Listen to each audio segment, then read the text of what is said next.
Hello again, my lovelies, and welcome back to my channel.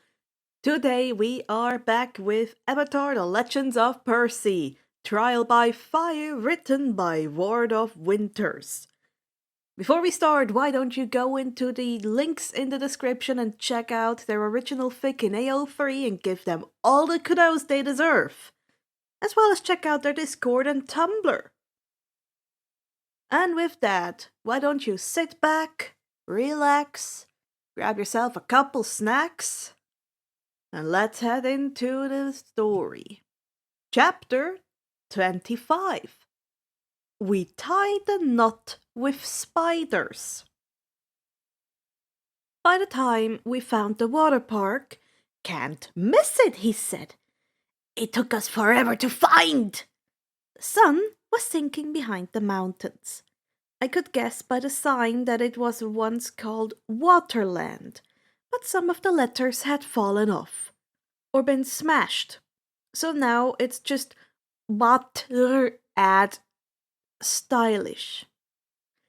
The main gate was padlocked and topped with barbed wire because so many people were clearly dying to get in there.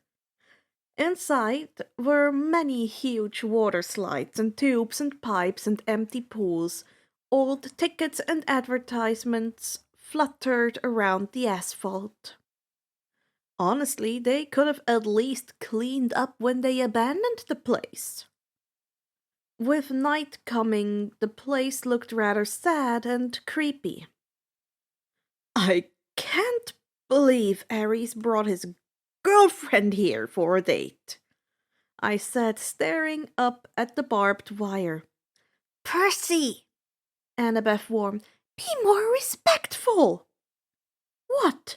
I didn't insult anyone, except maybe Ares' date venue picking skills." She huffed. "He's a god! You can't just insult him like that." I shrugged. "I wouldn't go on a date with him here. It doesn't look fun." "Would you go on a date with him anywhere?" Grower asked, giving me a weird look. I rolled my eyes. No way, he's like ancient." Grover snorted. "Percy!" Annabeth cried, but she was smiling. "What?" Never mind. Let's just finish this mini quest." We looked back to the gate. "So, how should we get in?" "Maya!" Grover's shoes sprouted wings. He flew over the fence, did an unintended somersault in midair, then stumbled to a landing on the opposite side. He dusted off his jeans and grinned at us as if he'd planned the whole thing. "You guys coming?" Annabeth glared at the fence as she grabbed the fence to start climbing. "Hang on a sec," I said, crouching in front of the padlock. "What are you gonna do? Pick the lock?" I pulled out some water from my water skin and coated the lock. A flick of my fingers, and the water froze.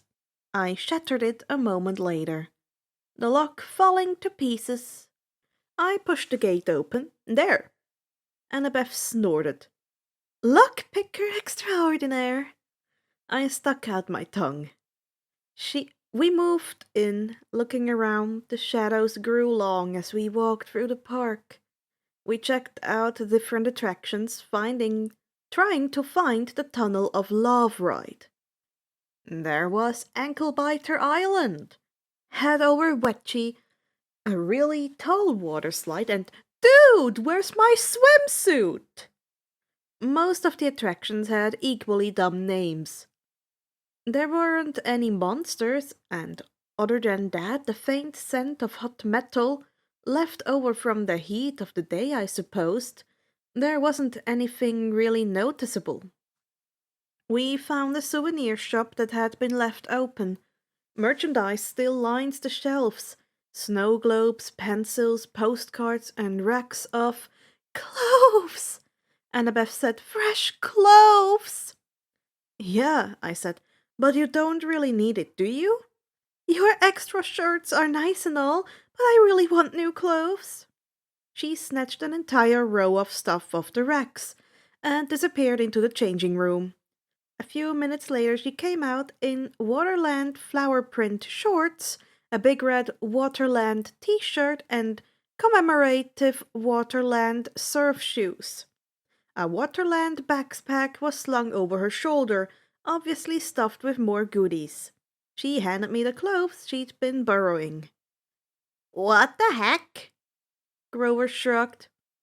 He gathered clothes himself and headed off to try them on. I check out the register now. It really did seem like they just abandoned the place without doing anything.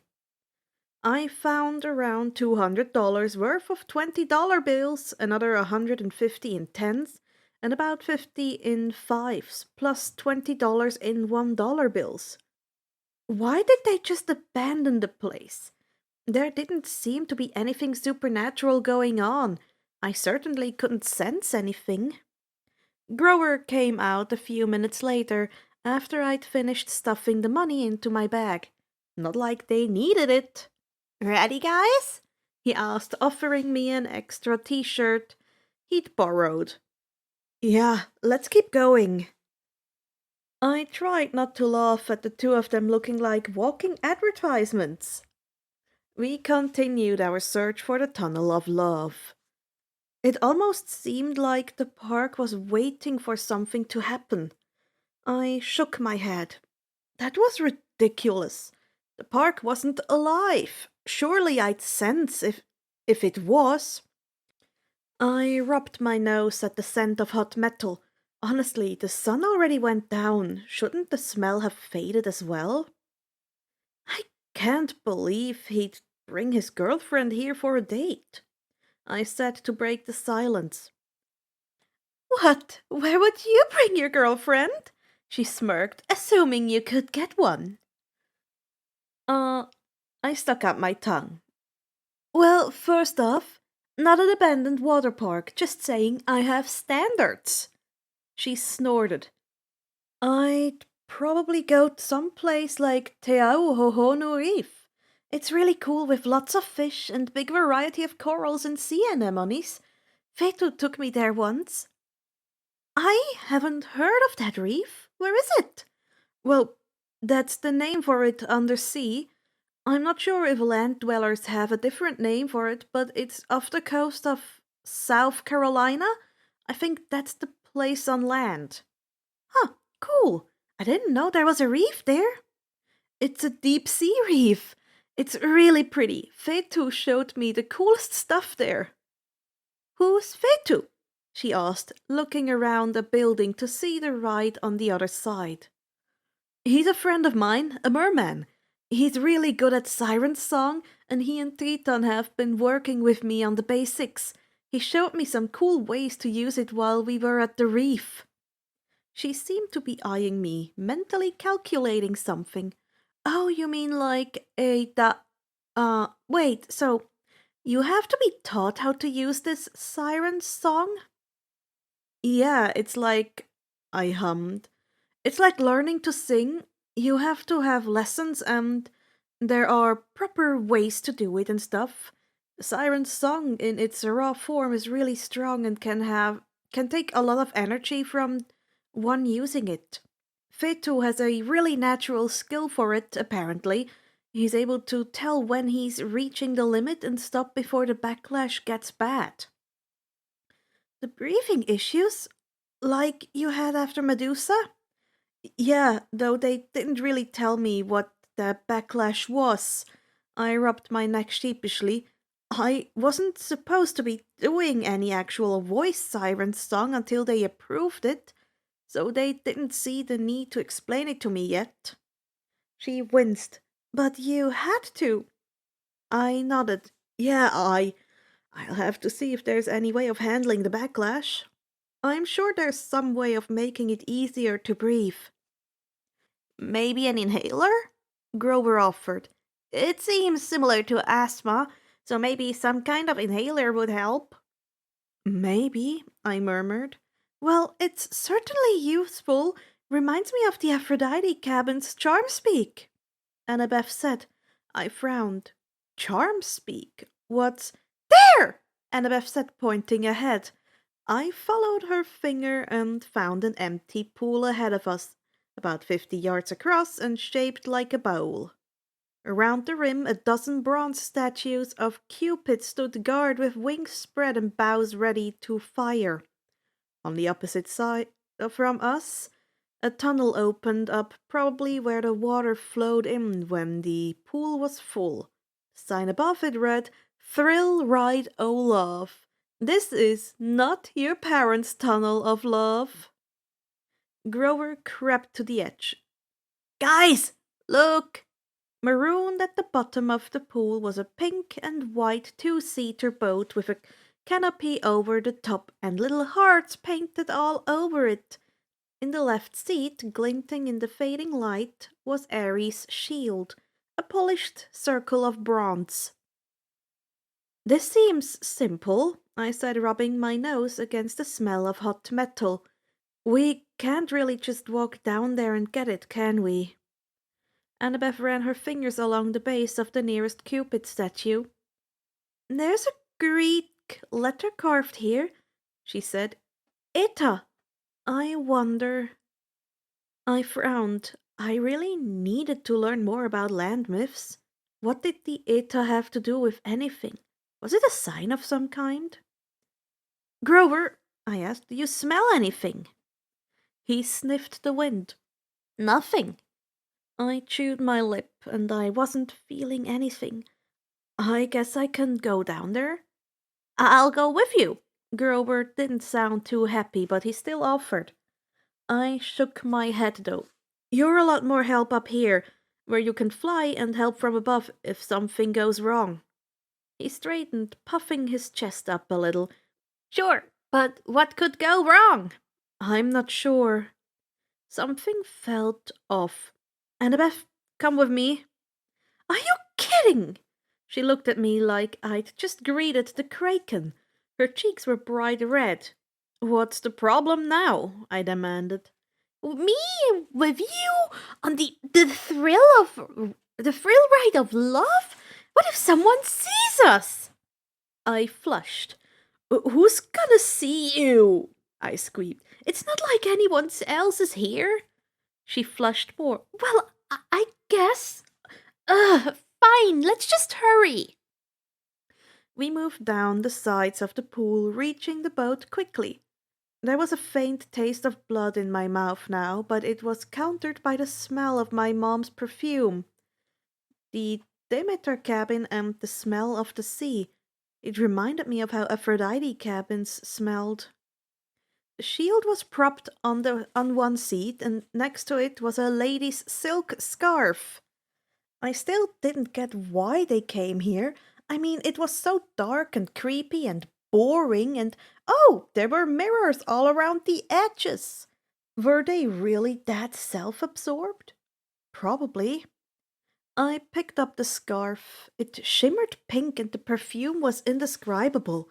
Like the sea, fresh flowers, mountain springs. I swallowed and pushed past the smell, slipping the scarf into my bag. "Grab the shield, seaweed brain! Let's get out of here, quick!"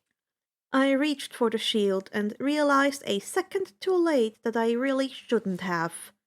The moment I touched it, my hand broke through a thin strand connecting to the dashboard. Looking at it in my palm, I realized it was some kind of metal strand, so fine it was almost invisible. A trip wire. "Wait!" Annabeth said. "Too late." "There's another Greek letter on the side of the boat! Another Eta! It's a trap!" Noise erupted all around us. My skin felt like fire was dancing along it, and the smell of hot metal grew overwhelming. A million gears grinding echoed around us as if the whole pool was turning into one giant machine. Grover yelled in warning. "Guys!" Up on the rim, the Cupid statues were drawing their bows to firing position. I snatched up the shield and stepped beside Annabeth, but the Cupids didn't shoot at us. They fired at each other. Silky cables trailed from the arrows, arcing over the pools and anchoring where they landed. Smaller metallic threads started weaving together magically between the main strands, making a net. "We need to get out," I said. "Duh!" Annabeth cried. We bolted up the slope, but going up was not as easy as going down. "Come on!" Grover shouted. He was trying to hold open a section for us, but the gold thread started wrapping around his hands wherever he touched it. Imperial gold, maybe? Probably with a sort of magic hammered into it. The Cupid's head popped open. Out came video cameras. Spotlights rose up all around the pool, blinding us. A loudspeaker voice boomed. "Life on Olympus in 1 minute. 59 seconds. 58. "Hephaestus!" Annabeth screamed. "I'm so stupid! Itai's age! He made this trap to catch his wife with Ares! Now we're going to be broadcasted live to Olympus like absolute fools!" We'd almost made it out, where we'd been able to slip away without looking like absolute fools when the row of mirrors opened like hatches and thousands of tiny metallic things poured out. Annabeth screamed. An army of wind-up creepy crawlies with bronze gear bodies, spindly legs, and little pincer mouths scuttled towards us in a wave of clacking, whirring metal. "Spiders!" Annabeth cried. I jerked as she fell backwards in terror. I yanked the back of her shirt and got a hold of her arm, pulling her away as the spider rowboats reached us. I yanked her to the boat, trying to think of what to do. I pulled the lid off the water skin and sent the whip out, lashing around us. Whirling water that I quickly thickened into a better shield as the spiders scuttled around it. They were probably not meant to kill, but this was a trap meant for gods. What could harm a god could easily kill a mortal. I pulled Annabeth into the boat, freezing a line of water around the base, making some of the spiders slip. 30, 29. Annabeth was still shaking in terror, but I tried to settle her in as I sent the water into a better arc around us, fending off the spiders better. Grover was hovering above the pool in his flying sneakers, trying to pull the net loose, but it wouldn't budge. What to do? I needed to think. The Tunnel of Love entrance was under the net. We could use it as an exit, but I didn't have enough water to move the boat that far. 15, 14. Then I finally saw them, pipes behind the mirrors, where the spiders had come from. Pipes. I threw my hand out. I never tried to control water I couldn't see before. I wasn't even sure the pipe still functioned with how abandoned the place was, but I could try. 5, 4. I focused, reaching for that feeling of water. I thought of the ocean, of the river I'd trained in for years, of the feel of the waves. I closed my eyes, took a breath, and tugged. 2, 1, 0. Water exploded from the pipes, a familiar surge that roared into the pool. It swept away the spiders, and I pulled my ocean water back to curl around my arms. I pulled Annabeth further into the seat next to me and fastened her seatbelt, just in time for the tidal wave to slam into the boat. I raised my hand, guiding the water to arc over us as it moved, and used the other hand to guide the water at the base of the boat to keep it from capsizing. The boat turned, lifted by the flood of water. The water around us was full of short-circuiting spiders. I suppose they weren't waterproof. Spotlights were glaring down at us, the Cupid cams rolling, projecting us live to Olympus. I narrowed my eyes, willing the water to guide the boat, keeping it from hitting the sides. I noticed the net getting closer and made the water turn the boat towards the tunnel entrance.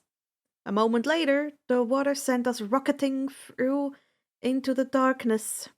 I kept my focus on the water, keeping the boat from moving at ridiculous speeds through the tunnel, but still moving fast enough to get us through quickly. We passed by pictures of Romeo and Juliet and sparkling hearts and lacy romantic venues and other Valentine-themed scenes. Then we were out of the tunnel, the stars glittering above us and the night air curling around us. I noticed the exit, the golden gates of love.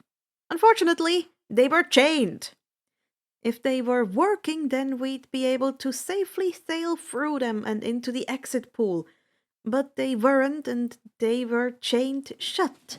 2 boats had already washed out of the tunnel before us and were piled against the barricade. One submerged, the other cracked in half. I quickly ran through our options. I could stop the boat here, but that would leave us trapped in the water. I could try to break the gates, but I might not do that in time. My mind went back to the ark, to falling and the wave, like what Katara did. I raised my hand and gathered the water ahead and behind us. I drew my hands together, pulling all the water beneath our boat, lifting it high on one forming wave. I bit my lips at the tug in my gut, but drew more water, raising us higher and higher as the wave grew. "You're not high enough!" Annabeth called, staring at the gates. "We need to be at least 3 feet higher, or it'll catch on the top of the gates." I did as she said, pulling more water, guiding us just a bit higher. Just in time, it appeared. She was right. I could feel us just make it over the gates. I threw my hands out as we arced over the gates, and I forced the water to continue holding the boat gently as we hit the pool. It took all my focus to balance the boat, but after a moment of dangerous tilting, it settled, and we drifted smoothly to the edge of the pool, hitting the shore with a bump. Annabeth breathed hard, eyes wide. You just... We sat for a moment of silence, Annabeth staring at me and me just taking a moment to rest. That took a lot of focus. I unbuckled once I caught my breath, and she quickly did so as well. We clambered out of the boat onto the shore, and Grover landed beside us from his place in the sky with the shoes. The spotlights were still on. They had followed us. I noticed a cupid head bobbing in the water, so the cameras followed us through the tunnel as well. I straightened and flashed my best smile at the cameras. "I hope you enjoyed the show. Thanks for watching and good night." Grover snorted as the cupid turned back to their original positions. The lights shut off abruptly, leaving the area pitch black. I wondered if we got good ratings, or if Teton saw me. I wondered if he'd be pleased with my trick with the water. "I'm glad you guys are all right," Grover said. "Yeah," Annabeth whispered. "Me too." I hefted the shield on my arm and turned back to my friends.